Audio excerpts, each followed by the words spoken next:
Vamos a leer en Tito, capítulo número 1. Vamos a leer allí Tito, el capítulo número 1. Amén. Dice así: Pablo, siervo de Dios y apóstol de Jesucristo, conforme a la fe de los escogidos de Dios y el conocimiento de la verdad que es según la piedad, en la esperanza de la vida eterna, la cual Dios, que no miente, prometió desde antes del principio de los siglos, y a su debido tiempo manifestó su palabra por medio de la predicación que me fue encomendada por mandato de Dios nuestro Salvador. A Tito, verdadero hijo en la común fe, gracia, misericordia y paz de Dios Padre y del Señor Jesucristo nuestro Salvador. Por esta causa te dejé en Creta, para que corrigieses lo deficiente y establecieses ancianos en cada ciudad, así como yo te mandé. Señor Jesús, te damos gracias. Te alabamos, Señor, y te bendecimos. Te pedimos, Señor, que nos ayudes esta mañana y nos edifiques en tu verdad. Tu palabra es verdad. En el nombre de Jesús oramos.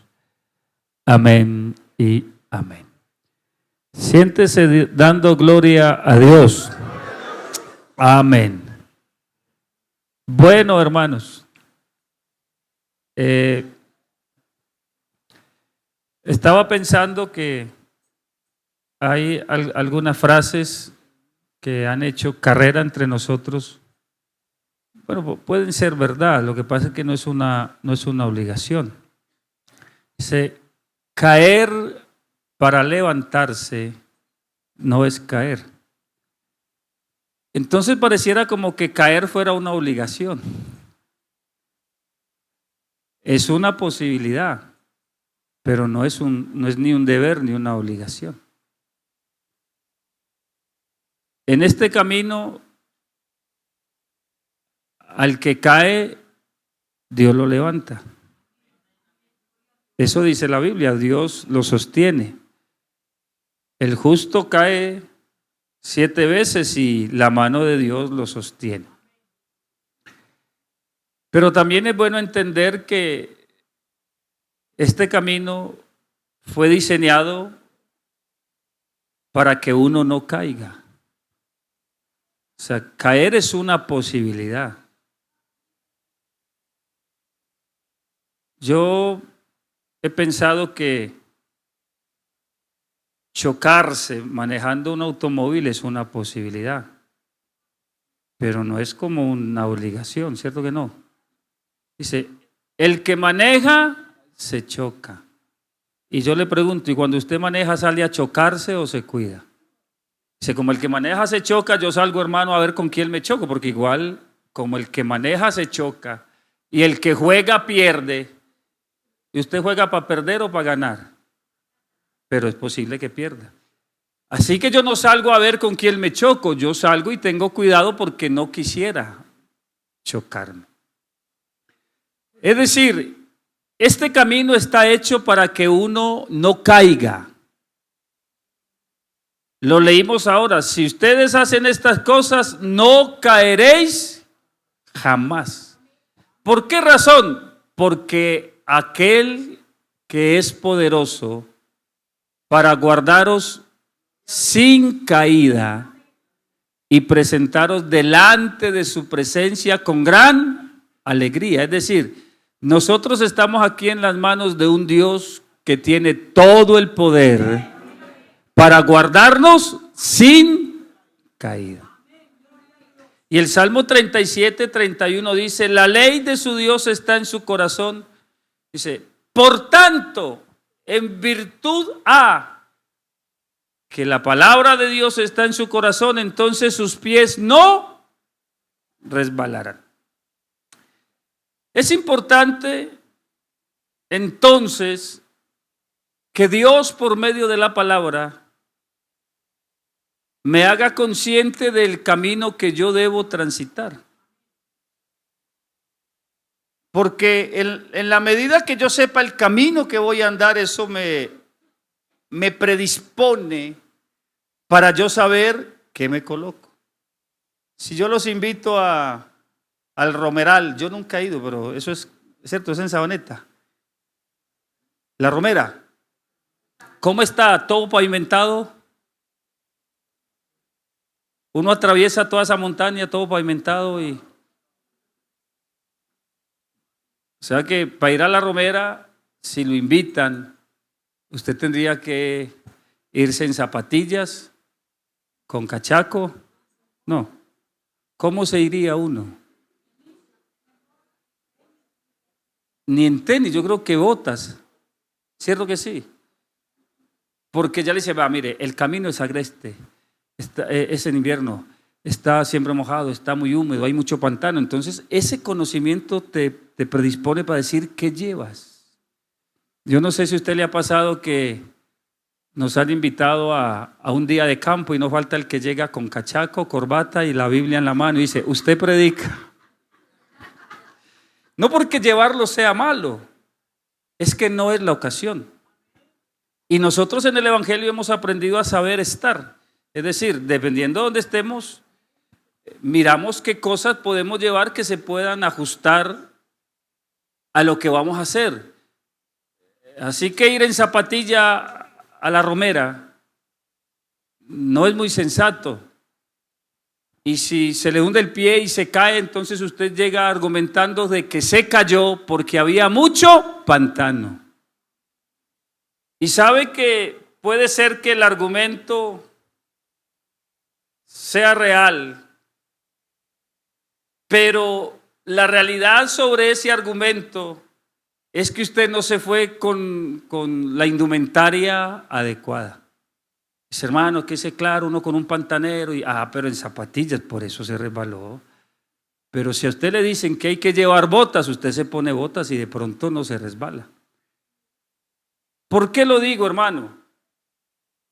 Porque a veces las amenazas externas no sería una causa real, de pronto razonable, pero no real, para el que se resbala.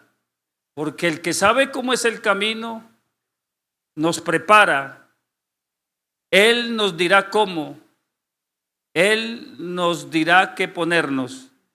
¿Y cuántos creen que el que nos trazó este camino es sabio para podernos guiar y que nosotros no resbalemos? Para esto es importante, hermano, que nuestro conocimiento con relación a las cosas de Dios crezca y que la palabra de Dios abunde en las bibliotecas. ¿En dónde? En el corazón. Que las verdades de Dios puedan abundar en el corazón, porque es la única manera con la que yo podré enfrentar este camino, es con las verdades de Dios. ¿Con qué limpiará el joven su camino? Con guardar. Lo único que le puede ayudar a alguien para andar como a Dios le agrada es que él pueda tener la palabra en su corazón. En mi corazón he guardado los dichos de tu boca, ¿para qué? Para no pecar contra ti, porque eso es la palabra la que sale a flote cuando hay algo raro por ahí que pasa. Por eso tiene que abundar ese en el corazón. Y la enseñanza de Dios tiene que cumplir ese propósito. De hecho, uno a veces como que pasa por alto. Esta es una escuela.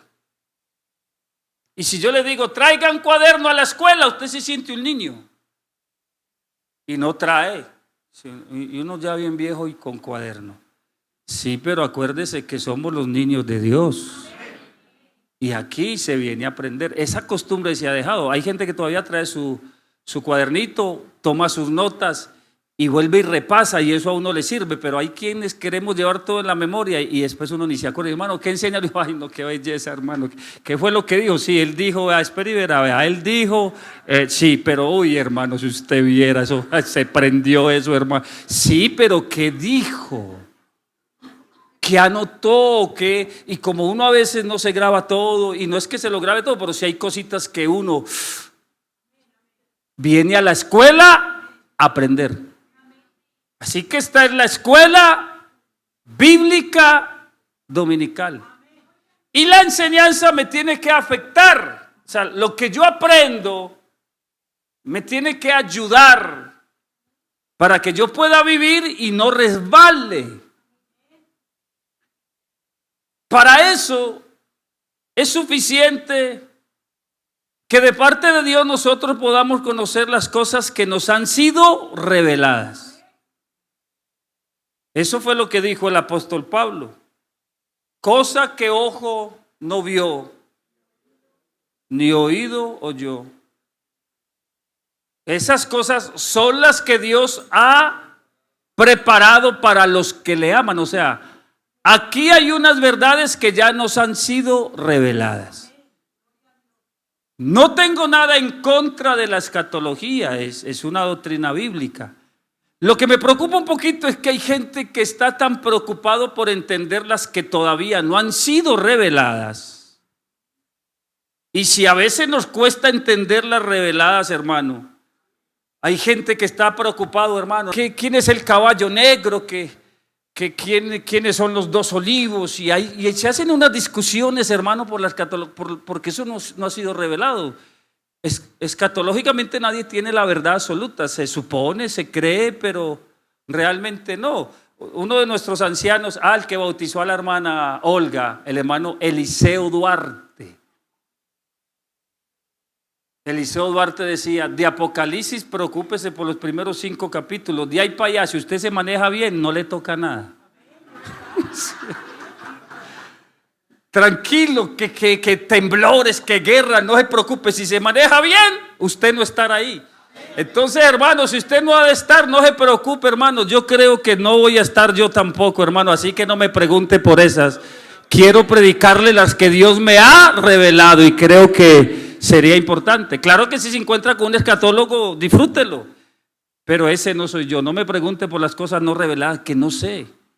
Me habían preguntado, hermano, ¿y usted qué dice de eso? Y yo, no sé, en verdad, hermano, alguna cosita entiendo, pero no sé. Entonces, en Tito, el apóstol le dice, por esta causa te dejé en Creta, para que corrigieses lo deficiente y establecieses ancianos en cada ciudad, así como yo te mandé. Es decir, una de las labores ministeriales para que la gente no resbale es corregir lo deficiente. Y sabe que corregir lo deficiente no es tarea fácil, ni es agradable. Yo conozco a uno que dice, ay hermano, tranquilo, dígame lo que sea, que a mí no me da rabia. Y uno por dentro dice, sí le da rabia, porque a uno no le gusta, pero a uno le conviene. Tranquilo, lo que usted vea malo en mí, y uno le dice, y uno lo ve.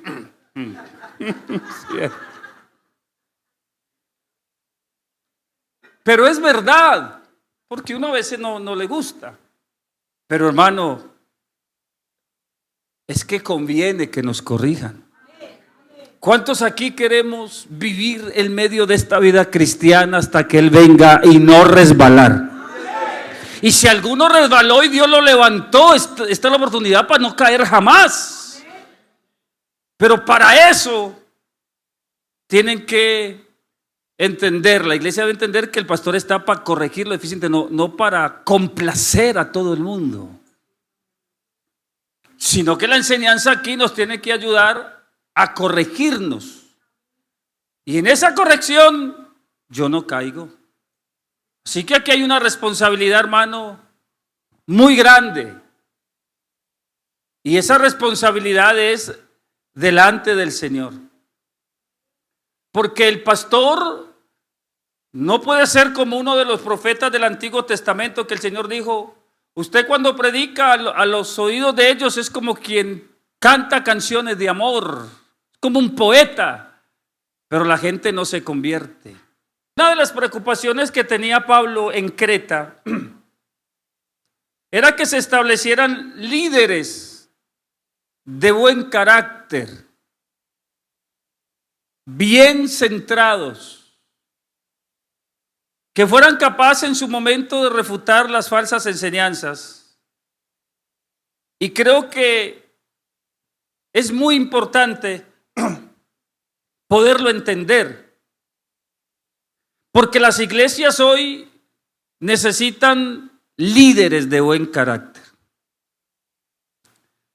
Y me parece que es bueno aclarar que no se trata solo del deseo de servir, sino de entender cómo debe hacerse. No es solo hacer lo correcto, es hacerlo correctamente. Y en el mundo en que vivimos hay una enorme crisis de liderazgo. Échele una miradita al mundo para que usted se dé cuenta cómo está. Porque no hay liderazgo. La idea del liderazgo está muy distorsionada. Y me atrevería a decir esta mañana que si no ponemos cuidado, la iglesia también corre el riesgo de estar entrando en esa corriente. Por eso lo que no esté conforme a lo que Dios manda, hay que corregirlo. Porque estamos aquí para corregir lo deficiente. Aquí estamos llamados a servir, no a competir. No se trata quién lo haga mejor, sino quien lo haga de corazón. Una iglesia que no se dedique a servir, sino a competir, no crece. ¿Y cuántos queremos el crecimiento espiritual y numérico de esta iglesia? Hay que aprender a servir. Y eso no lo puede enseñar el Señor. ¿Y por qué no crece? Porque cuando se compite, los que avanzan son muy pocos. Y aquí no estamos llamados a llegar primero, sino a llegar juntos. ¿Cuántos aquí estamos juntos, unánimes? A llegar juntos. Pero nosotros hasta sin querer promovemos la competencia. Y eso no es sano. Yo hace algunos días vi un video donde a una tribu indígena se le prometió un regalo al que llegara primero y ninguno llegó primero.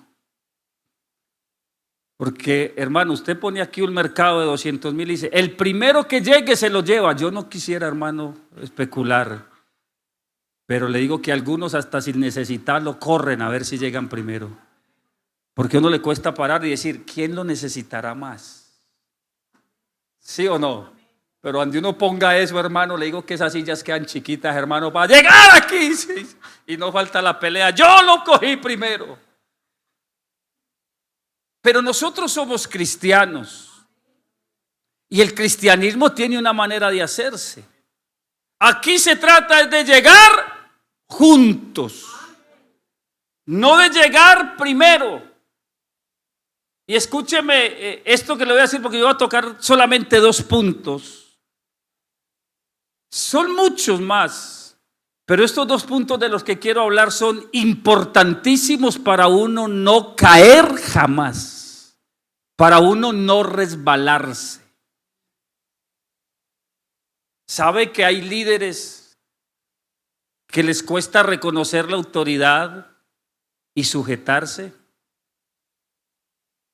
Hay líderes que son capaces de hablar mal de la autoridad y ni se sonrojan. Y yo me pregunto quién los educó a quien escuchan. Que por delante te dicen vuele y por detrás te cortan las alas. Así que nosotros, hermano, necesitamos entender qué clase de liderazgo nos conviene. Y que cuando usted lo identifique, hermano, no se meta en esa corriente. Usted tiene que ser inteligente y dejar que Dios le enseñe para que termine bien. Esta iglesia es el lugar donde se ama sin fingimiento. Y es el escenario donde se pueden limar las asperezas y donde nos decimos la verdad con respeto, porque no queremos dar lugar al diablo. Pero también es el lugar donde nos sometemos los unos a los otros. Nadie, absolutamente nadie en la iglesia del Señor es una rueda suelta. Nadie. Aquí nadie puede vivir de una manera independiente. No importa el apellido que tenga o qué es lo que sabe o quién es, porque eso a veces pasa. Ni quién lo haya bautizado, y gracias a Dios por el que lo bautizó. Lo que pasa es que aquí, hermano, el más grande de todos nosotros tiene nombre. Él se llama Jesús de Nazaret. Y de ahí para abajo todos somos iguales, con funciones distintas, pero somos iguales. Yo he visto líderes reclamando sus derechos. Usted no sabe que yo soy déjeme poner un ejemplo, el líder de jóvenes, sí, ¿y qué le da eso? ¿O acaso no saben ustedes que yo soy el pastor? Pues sí, claro que lo saben. Pero el que ustedes sepan que yo soy el pastor, eso a mí no me da patente para usar de lo que Dios me ha dado. ¿Sí me comprende? Es decir, aquí simplemente somos siervos todos. Aquí no hay nadie más grande, aquí el grande ya tiene nombre, se llama Jesús. Y hemos entendido el medio de este crecimiento, que cada quien crece según la actividad propia de cada miembro. Escúcheme, la iglesia es comparada como un cuerpo que está unido entre sí por todas las coyunturas. Escuche, que se ayudan. Aquí no es sálvese el que pueda, aquí nos ayudamos para poder salvarnos. ¿Cuántos oramos aquí los unos por los otros? Aquí nos ayudamos. Usted me complementa a mí, yo a usted, y lo que usted necesite. Y si yo tengo, le ayudo. Y si yo necesito, en lo que usted tiene, me ayuda. Es así, porque en este cuerpo que estamos unidos por todas las coyunturas, que se ayudan mutuamente. Y cada miembro en el cuerpo crece según la actividad que le corresponde. Es decir, los miembros en el cuerpo tienen su crecimiento según lo que le correspondió. Ejemplo, en su cuerpo, ¿cómo lo dijera para que me entienda? Sus orejas tienen un límite en el crecimiento, igual que las manos. ¿Usted se imagina una oreja, hermano, poniendo problema porque la mano creció más que ella? ¿Cómo se imagina usted una mano del tamaño de una oreja y una oreja del tamaño de una mano? Eso causa desaveniencia en el cuerpo, hermano, y menos una oreja por aquí. Por favor. El día que a usted le crezca una oreja sin límite y sin límite y sin límite, en vez de serle una bendición al cuerpo, le es un estorbo. ¿Sí me comprende? Y hay gente que cree que la iglesia puede crecer sin límite. No, aquí hay límite para crecer. Hermano, que uno no lo deja. No, aquí sí lo dejamos, pero eso tiene un límite. Según lo que Dios le dio, usted crecerá hasta ahí. De ahí para allá no puedes, porque le haces daño al cuerpo. Y si yo no entiendo eso, entonces lo que hago yo es estar inconforme donde estoy y con lo que Dios me ha dado. Pero cuando yo comprendo que hago parte de un cuerpo y que si entiendo bien mi función le soy de bendición al otro, No tengo problema en sujetarme y en someterme. Pero el problema es que a veces hay líderes, hermano, que les cuesta mucho la sujeción y someterse. ¿Y sabe por qué? Porque a veces no han entendido que el talento que tienen se lo regaló Dios para bendecir la iglesia.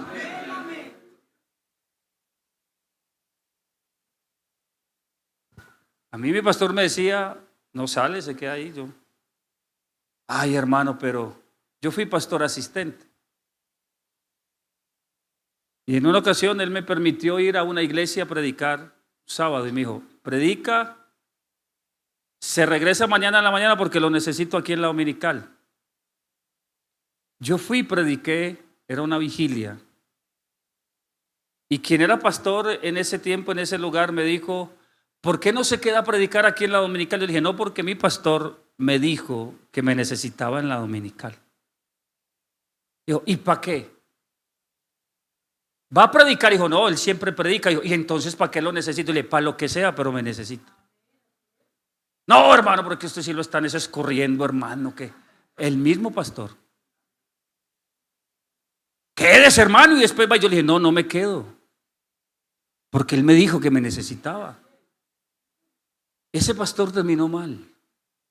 Hoy ya no está. ¿Y quién creyera que la apreciación de las cosas de la vida que parecen tan simples son más profundas de las que uno cree? Un compañero invitándolo a uno a ser insujeto, eso es grave. Así no se crece aquí. ¿Para qué me necesitaba el pastor allá? No era mi problema. Él me decía que me necesitaba ahí y yo le creía.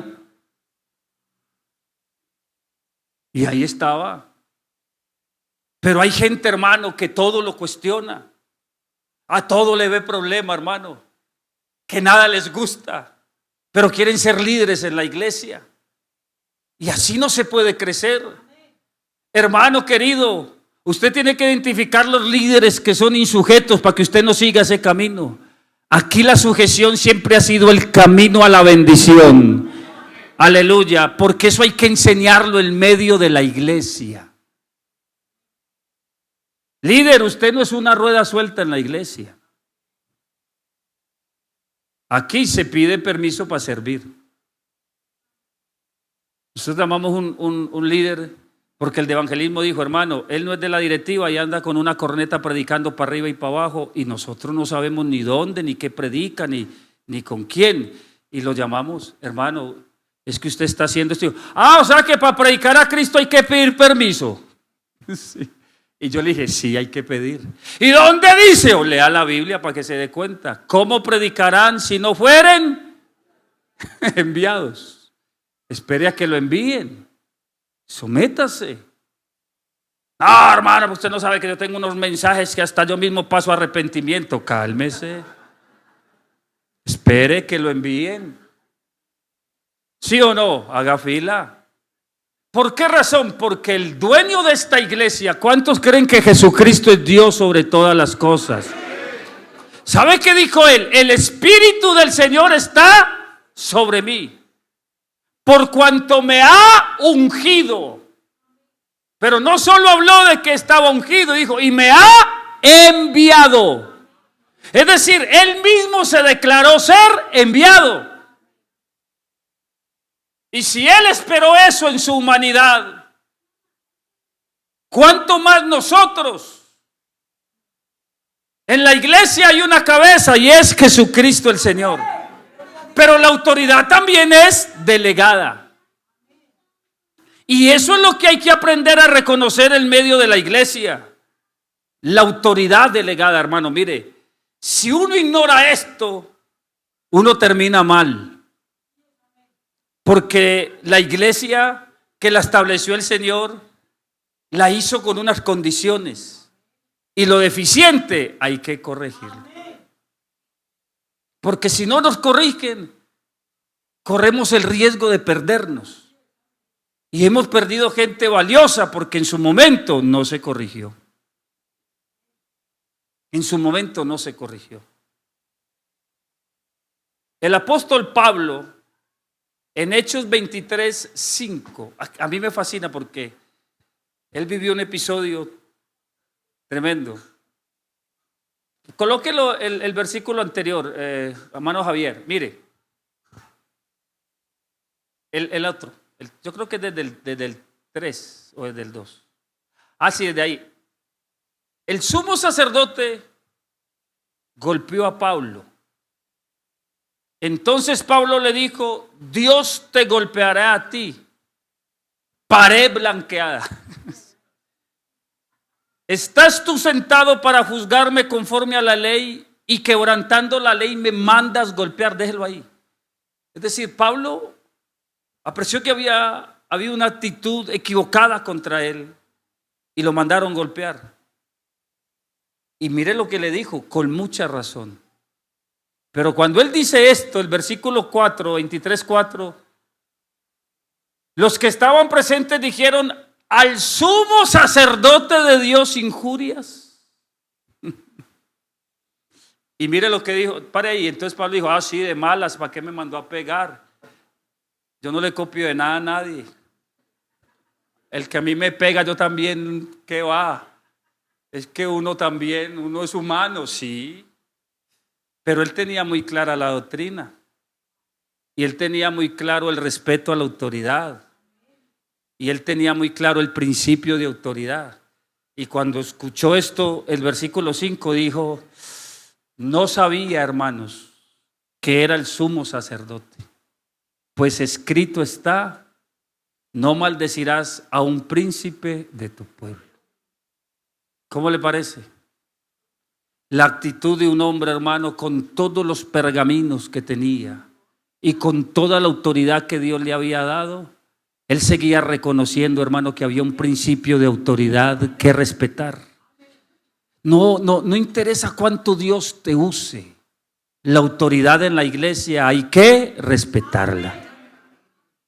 Si a usted no le gusta la persona, respete la autoridad. ¿Cuántos creen que los diáconos en la iglesia son una autoridad? Aunque no le guste. ¿Me deja decir con cariño, hermano Horacio, algo así? No, Horacio no, otro, va. Sí, es eso, porque yo he visto muchachos que no entienden eso y que ese viejito, cálmese. Ah, esa hermana ahí que, hermano, sepa cómo. Porque estamos perdiendo eso. Es decir, nos amamos, somos una familia, pero aquí hay un principio de autoridad que hay que respetar. Se lo aseguro, o sea, y lo digo con cariño porque a mí no me choca, o sea, hay cosas que a mí no me chocan, en verdad. Y sé que la gente lo hace con ese cariño y con respeto. Yo sé que sí, porque si yo identificara que hay respeto también le diría. Pero lo que no podemos es como ir rayando con el menosprecio a la autoridad solo por el acercamiento que tenemos, porque hoy los salones que ¿qué pastor? Está bien, yo no voy a poner problema por eso, ¿cierto? Y yo sé que me lo dicen con cariño algunos, ¿qué pastor? Pastor, sí, está bien, pero también hay que guardar una distancia. Sí me hago entender, porque a veces eso puede llegar al irrespeto. Y en la iglesia ese principio de autoridad, el día que se quebranta, hermano, ¿sabe qué se vuelve esto? ¿Ah? Una iglesia donde no se respete la autoridad es un lugar donde alguien no quisiera estar. ¿Cuántos creen que este flaquito que hay aquí se equivoca? Y usted también. ¿Sí me hago entender? Y si de pronto no le gusta mucho el flaquito, pues al menos respete la autoridad que Dios me dio. Si Dios me puso aquí, yo voy a tratar de también ser respetuoso al máximo. Pero lo que no podemos, hermano, es perder esto, porque aquí hay una investidura que Dios entrega a los hombres. Y el que resiste a esto, resiste a lo que Dios ha establecido. ¿Y sabe qué dice la Biblia? Y acarrea condenación. Porque cuando uno no entiende que hay que respetar el principio de autoridad en la iglesia, a veces uno habla lo que no conviene y delante del que no conviene. ¿Habla usted de las autoridades de la iglesia en la casa delante de sus hijos? ¿O delante de los amigos? ¿Sabe que a mí en una dominical vino una hija de una hermana enojada y me dijo, usted me tiene que explicar por qué a mi mamá no la dejaron hacer recesión hoy? Y muéstreme quién es el líder que... Y yo era el pastor. Y yo no sabía. Y yo llamé, fue a la hermana, venga para acá. ¿Qué pasó? Dijo, no hermano, que yo llegué tarde, el líder me dijo que no, y yo me fui llorando para la casa. Y la hija mía me dijo, ¿qué le pasó? Y le dije, ese líder que la tiene montada uno también cree. Y se vino una hija inconversa. Ellas no entienden cómo funciona esto. Y después, hermano, oremos por mi hija para que se entregue al Señor. Usted le está estorbando el camino. Pero si hay hijos inconversos que saben que su papá y su mamá respetan la autoridad, seguramente algún día llegarán también a conocer este Dios que a nosotros nos ha salvado. No se trata solo de tener una alta dignidad, sino de entender que aquí debía haber respeto, porque los que se rebelaron, la rebelión de Coré, no fue de gente indigna. ¿Sabe qué dice la Biblia? Eran personas de renombre. O sea que tenían una alta estima en medio de la sociedad. Eran caracterizados porque eran personas con una alta dignidad. No eran unos borrachos, no daban mal testimonio, no eran unos inconversos, no eran unos apartados. Era gente que tenía una dignidad. Pero ¿sabe qué pasó? Se rebelaron contra Moisés, a quien Dios le había dado la autoridad. ¿Y entonces qué? Entonces Moisés es el único que puede predicar aquí, como si él fuera el único santo. Yo como oro y como ayuno y a uno ni siquiera lo ponen. No, si no me dan ese micrófono de los quito. Y Moisés dijo, no piensen así. Ustedes también pueden hacerlo, pero venga, preguntémosle a Dios, muchachos. Oiga, tan lindo, los mandó llamarle a la historia. Es que a uno le duele, hermano. Moisés en su mansedumbre le dijo, oiga muchachos, suba para que hablemos. Y ellos todos groseros, que no subimos. Y se fue Moisés a orar y dijo, Señor, ahorita que empiecen a ofrecer en el incienso, no se lo reciba. No le vaya a recibir la oración a esos groseros, Señor, porque usted sabe cómo me trataron. Y yo estoy aquí porque usted me puso, porque yo ni siquiera quería estar aquí, pero usted me puso, o me respalda o me voy. ¿Sí o no? Y como Dios respalda lo que Él llama. ¿Cuántos creen que esta iglesia tiene un Dios que sigue respaldando lo que Él llama? Hermano, el centurión lo dijo, yo soy hombre con autoridad. Y le digo a este, ve, y viene, y al otro va, y el otro. Y yo sé que usted tiene autoridad, Señor, porque yo tengo gente bajo mi mando, hermano. ¿Y sabe qué es el dicho en el ejército? O se obedecen las leyes, o se acaba la milicia. Como quien dice, aquí hemos aprendido a obedecer. Y alguien dijo, el que obedece no se equivoca. Puede equivocarse el que manda, pero no el que obedece. Así que, hermano, ese principio de autoridad hay que entenderlo. El respeto a la autoridad es un camino por donde se transita y uno nunca se resbala. Cuando alguien no entiende esto, cree que el problema está afuera, en el pantano, y que por el pantano fue por lo que se resbaló. Pero la realidad es otra, y Dios está aquí para ayudarnos a seguir adelante. Vea, hermano, yo le recomiendo, no apoye al que es insujeto.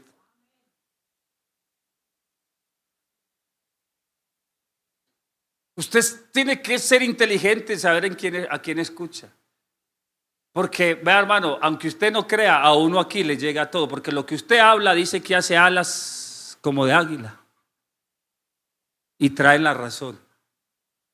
Yo a veces he promovido aquí, hermano, vamos para adelante. ¿Cuánto vamos a sacar? Las parejas adelante. Y nos falta el que dice, adelante.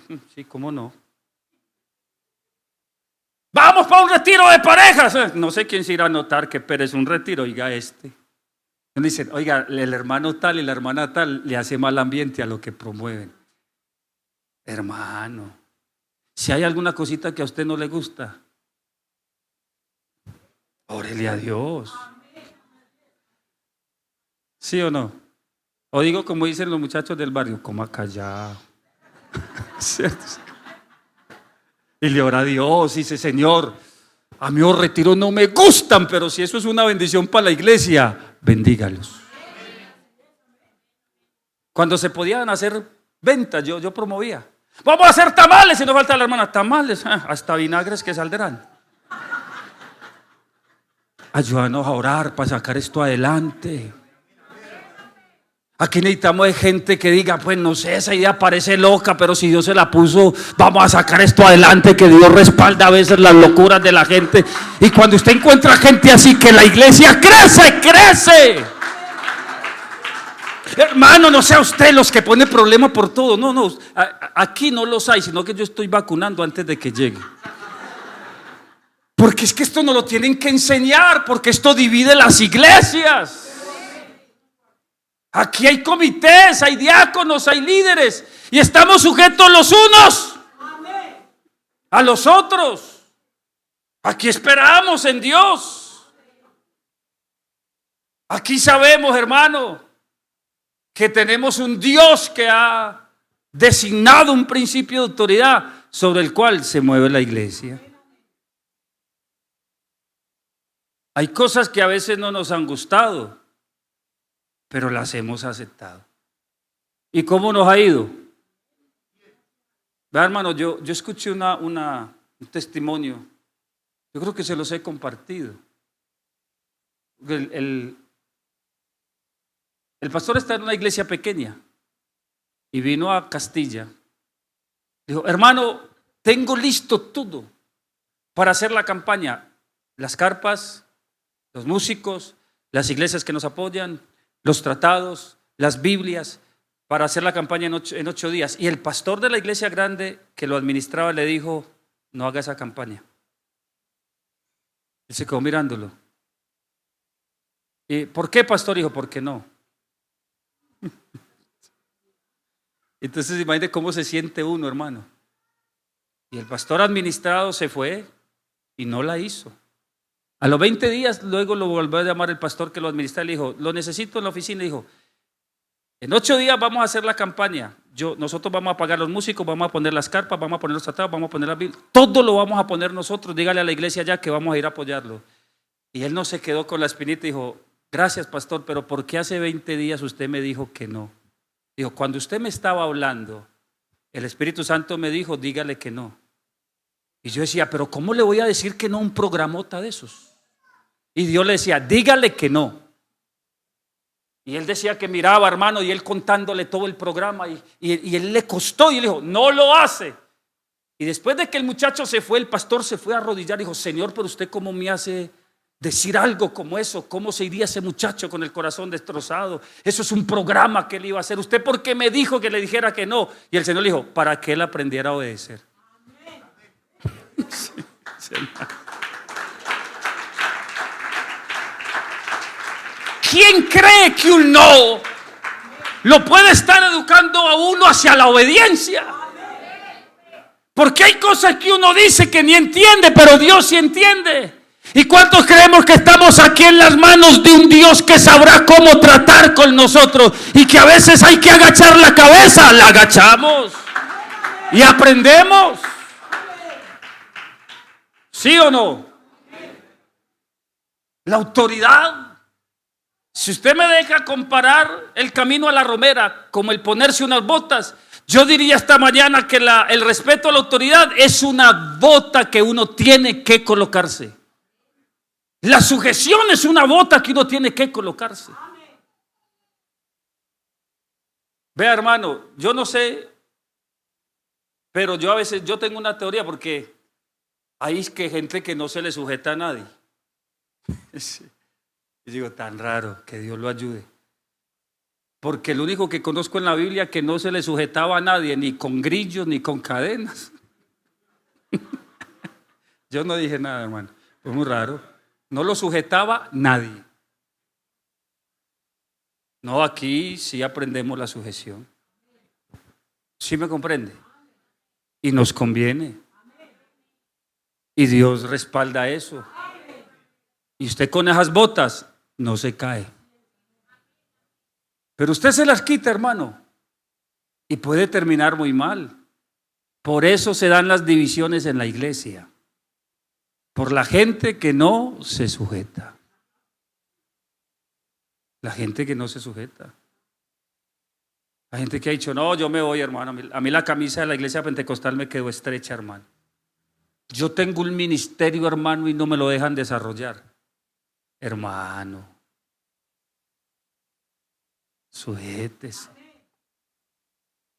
A mí me decía un muchacho que es que a uno le duele. Yo le predico esto porque uno ha aprendido aquí un poquito. Y enojadísimo decía, hermano, que no pudiera predicar en ningún lugar, que me dedique a la iglesia, hermano, coartándole a uno el ministerio que Dios le ha regalado, porque Dios me dio un ministerio de la predicación. Y dije, predíquele a su iglesia todos los días, entonces. Si usted cree que es muy buen predicador, predíquele a su iglesia lunes, martes, miércoles, jueves, sábado y domingo, y después algún día lo dejarán salir. No, hermano, es que usted no sabe el ministerio que yo tengo. No, tú no tienes nada. Todo lo que nosotros tenemos aquí, Dios nos lo ha regalado. Yo le decía a Daniel, cuando un obrero sale al ministerio, los primeros 5 años está bajo la supervisión de otro pastor. No vayas a hacer cosas sin permiso. Pide autorización. Hay alguien que está ahí revisando. Hay alguien que está ahí pendiente de usted. 5 años para dejarle a uno hacer después cositas. ¿Y eso para qué? Para uno aprender. Le tienen que hacer a uno las ceremonias, los bautismos, la presentación de los niños. Uno solo puede predicar. Pero ese tiempo es lindo. Porque uno aprende a sujetarse. Porque uno aprende que aquí hay autoridades. Y cuando yo entiendo eso, hermano, Dios respalda eso y me guardará sin caída. Así que aquí, hermano, tenemos que entender que si queremos crecer, debemos sujetarnos los unos a los otros. Me deja darle un consejo esta mañana. No apoye al insujeto. No apoye ese que le dice, no pida permiso, vámonos, hermano. ¿Usted qué? No lo apoye, hermano. Es que aquí no se pide permiso, es que aquí somos una iglesia. ¿Sí me comprende? Aquí somos una iglesia. Aquí hay hermanos que dicen, pastor, ahí lo van a llamar a ver si me deja ir a predicar. Pero dígame, ¿cómo será que uno aquí estén por ahí como ruedas sueltas por todo lado, hermano? No, que yo soy tremenda bomba, hermano. Sí, mucho cuidado. Que Dios nos ayude, hermano. Así que esta mañana, aquí está el que es poderoso para guardarnos sin caída y presentarnos delante de su presencia con gran alegría. Y después de la sujeción, ¿sabe qué podemos nosotros también hacer? Escúcheme esto tan lindo. Tener confianza. Cuando uno transita este camino con confianza, uno se da cuenta, hermano, que estamos en las manos de un Dios que puede sostenernos. Porque el asunto aquí no solo es cambiar de camino. Isaías 55:7 dice, deje el impío su camino, pero también invita a que cambiemos y el hombre inicuo y vuélvase a Jehová. Escuche, el hombre inicuo sus pensamientos. Me parece importantísimo entrar en esta parte porque no es solo un cambio de dirección, sino de pensamiento. Hay quienes podemos ir en la dirección correcta con el pensamiento incorrecto. Así que no es solo cambiar de dirección, es cambiar de pensamiento. Los judíos al salir de Egipto cambiaron de camino, pero les costó cambiar por eso se resbalaron. Porque a ellos les costó cambiar de pensamiento. Así que yo tengo que entender ¿Cómo se hacen las cosas aquí? Si Dios me cambia el pensamiento, yo estoy confiado en que Dios me sostendrá, pase lo que pase. Porque siempre habrá una puerta, hermano, de salida, siempre. Nadie aquí puede decir que le hicieron una encerrona y que no había por dónde salir. Eso sería contradecir la palabra. Porque los que estamos aquí sabemos que Dios siempre tiene una puerta de salida. Él siempre llega a tiempo. ¿Sí o no? Los que confían en Jehová son como el monte, dice, no se mueve. ¿Usted ha visto un monte? Y en el año cambia de color, ¿sí o no?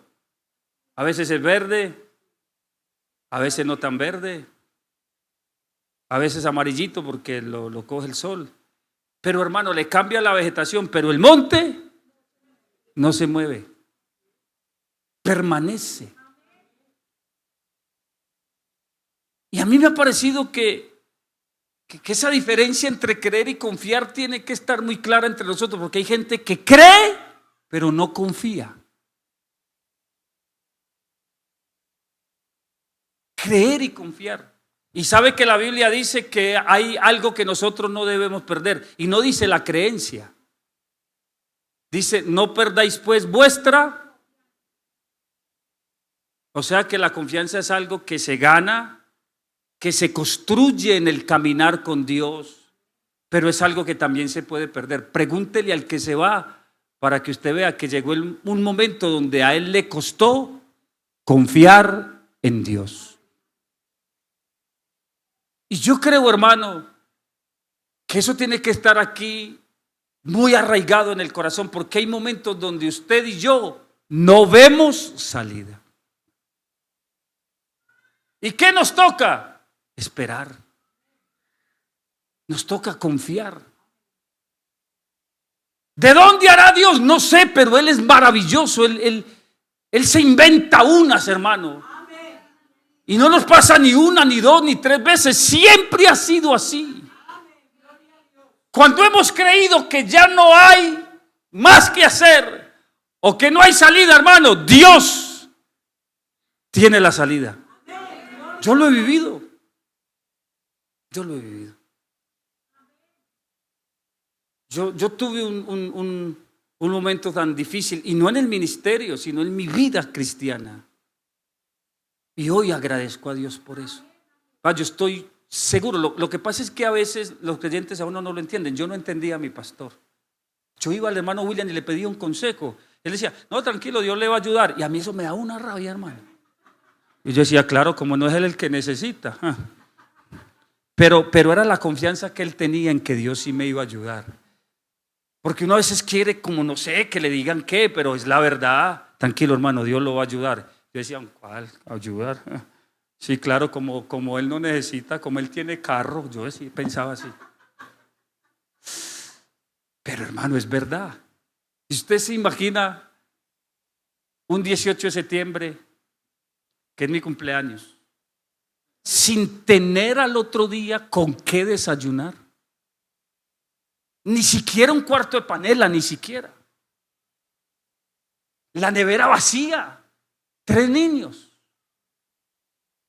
Yo era líder de los jóvenes. Y mi esposa, y mañana yo me madrugo pan de mi mamá, decía ella. Y yo decía, qué pena, hermano. Y yo también podía pensar, yo me madrugo pan de la mía. Y me voy para el cuarto y veo los 3 hijos míos roncando, hermano. Y se me iluminó el bombillito y yo dije, claro. ¿Sabe por qué están tan confiados durmiendo? Porque ellos tienen papá. Así que el problema del desayuno no es de ellos, es mío. Casi como quien dice, ¿pa' qué me tuvo? A roncar. Ahí están. Y yo dije, si ellos tienen papá, yo también. Casi que le dije a Dios, ¿para qué me tuvo? ¿Sí o no? Porque yo ahí le dije llorando, yo le dije, Usted sabe que yo era ladrón, llorando.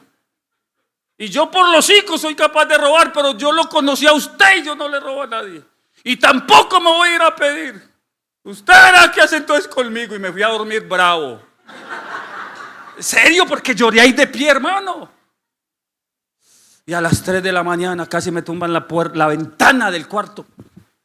Mi hermanito inconverso. Él era, no ya era, achapado. Ábrame, Juan. Y yo, ¿quién es? Dijo, Mario. Y yo, ¿y qué está haciendo en el Limonar a las 3 de la mañana? Ese barrio era muy peligroso en ese tiempo. Y estaba borracho. Y yo le dije a mi esposa, ábrale. Y yo me cambié y le abrimos. Y, ¿qué está haciendo por aquí, hijo? No, mi hijo, es que yo vine a traerle una cosa. Ay, no. Eso es increíble. A las 3. Y se metió la mano al bolsillo, hermano. 4 billetes de 50. Dijo, me paltas y quemó. Yo le dije, no tengo. Pues no tenía y no esos 4 billetes. Quédese, yo me voy. No, quédate, no me voy. Y me fui a arrodillar, hermano. Más que dar gracias con una intriga. Yo, Señor, ¿por qué lo trajo a las 3 de la mañana? ¿Y por qué no más? Esto está peligroso. Y sabe que Dios me dijo, lo traje a esa hora para que usted se dé cuenta que yo hago lo que quiera, con el que quiera, a la hora que quiera. Yo soy capaz de responder por usted, por la iglesia, por todo el que yo llamo, para que usted sepa que en mí puede tener confianza. En este camino no se puede resbalar tomando malas decisiones, porque lo que nosotros necesitamos lo tiene el Dios de esta iglesia. Él sabe en cuándo lo trae, a qué hora lo trae y a quién usa. Y llegó a la casa bien, pero ¿sabe qué hizo eso? Me dio la confianza en un Dios con el que uno puede dormir tranquilo. Porque Él sabe de qué tenemos nosotros necesidad. Aleluya. Cuando uno vive así, uno espera en Él. ¿Por qué? Porque Él hace. No importa lo que le digan. Y seguramente te van a cuestionar. Y David les dijo, yo sé que mis enemigos van a decir, ¿y dónde está tu Dios? Pero hay respuesta para eso. Mi Dios está en los cielos y todo lo que Él quiso hacer, lo ha hecho. Es decir, de aquí no me muevo. Aquí tengo un Dios en quien yo puedo confiar.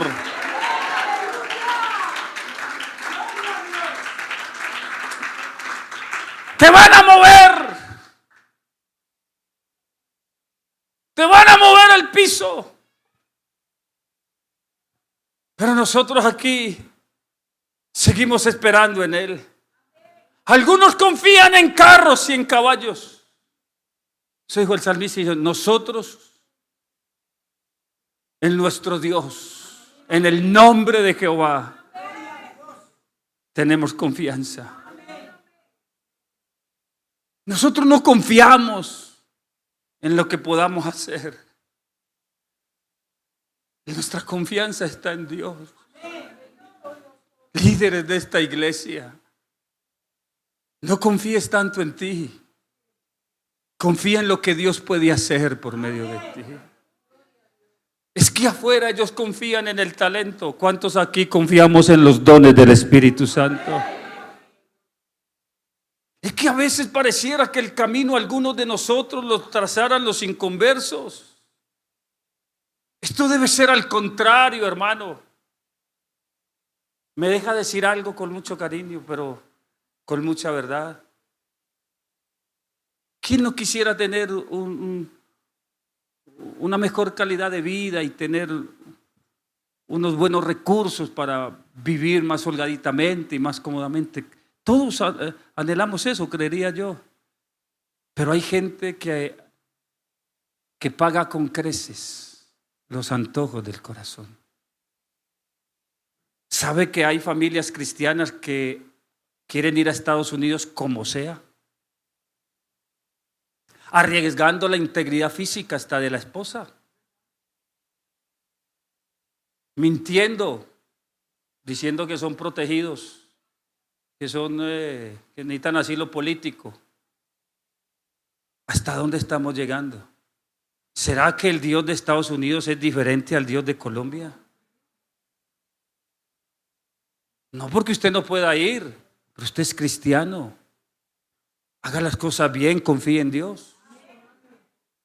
Que no, hermano, que yo contraté un coyote, que él si ponga a contratar coyote era que se lo comen en el desierto vivito, los coyotes le quitan toda la platica y los matan. Si Dios lo quiere llevar, Él le abrirá las puertas, hermano, pero no se vaya así. Usted tiene a Dios, confíe en Él. Hay gente que me ha dicho, hermano, yo confío en el Señor y yo dije, si me dan la visa, bien, y si no, no, y me fui allá confiado. Y si era la voluntad de Dios, se la dan. Pero nosotros no podemos estar haciendo cosas, hermano, anticristianas, porque eso desdice mucho de lo que nosotros somos. Nosotros somos cristianos. Si yo espero en Él, yo sé que a pesar de lo que estoy pasando, yo estoy seguro que con Él yo soy más. Eso es lo que dice la Biblia. Con Él somos más que vencedores. Él me mostrará la senda de la vida. Es que suena muy contradictorio decir, la tierra es buena, el fruto es bueno, pero nosotros a ellos les parecíamos como langostas. Esa fue la apreciación de los espías. Pero el que confía en el Señor piensa distinto. Él dice, no. ¿Eran gigantes? Sí, Señor. Ellos no mintieron. Y muy grandes, para que sepa. Y es tierra que traga a sus. Pero nosotros con Dios no los comeremos como a pan. Esos gigantes los remojamos como el pan, no se preocupe. Qué bueno aprender a confiar en el Señor. Qué bueno poder entender que en la sujeción y la confianza, hermano, ¿quién lo mueve a uno de aquí? Yo me sujeto y en esa sujeción yo confío en que Dios hará. Aquí, hermano, tenemos un Dios que ha sido fiel a sus promesas y fiel a su palabra. Les aseguro que las cosas seguirán funcionando a la manera de Dios. ¿Y cuánto sentimos esta mañana que fue Dios quien nos trajo hasta aquí? Es Él quien nos tiene aquí. ¿Quién se siente en verdad, llamado por Dios? Así que Él no lo trajo aquí para que usted se devuelva, ni lo trajo aquí para que usted se resbale, ni lo trajo aquí para enrostrarle que usted no es capaz. Dios no se equivoca. Si Él lo trajo, es porque Él sabe que usted lo puede lograr y que yo lo puedo lograr. Si Él nos trajo es porque Él sabe que nos puede sostener. Si Él nos trajo es porque Él calculó bien este camino. Si Él nos trajo es porque sabe que usted y yo vamos a poder llegar. Si Él nos trajo, Él nos va a bendecir. Él nos va a bendecir. Aleluya. Yo creo que esta mañana nosotros podemos decir, en paz me acostaré y asimismo dormiré, porque solo tú, Jehová, me haces vivir confiado. Confiado. Vamos a decirle al Señor esta mañana que nos ayude.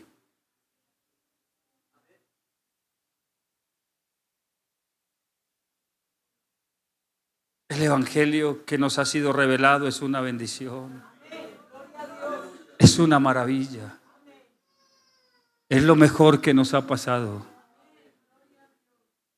Es el camino por donde nos han invitado a transitar. Yo te pregunto esta mañana, ¿qué vives? ¿Por qué estás pasando que crees que te puede hacer resbalar? Ten confianza en el Señor. Él te ayudará. Así como Jerusalén tiene montes alrededor de ella, así mismo está Jehová alrededor de los que le temen.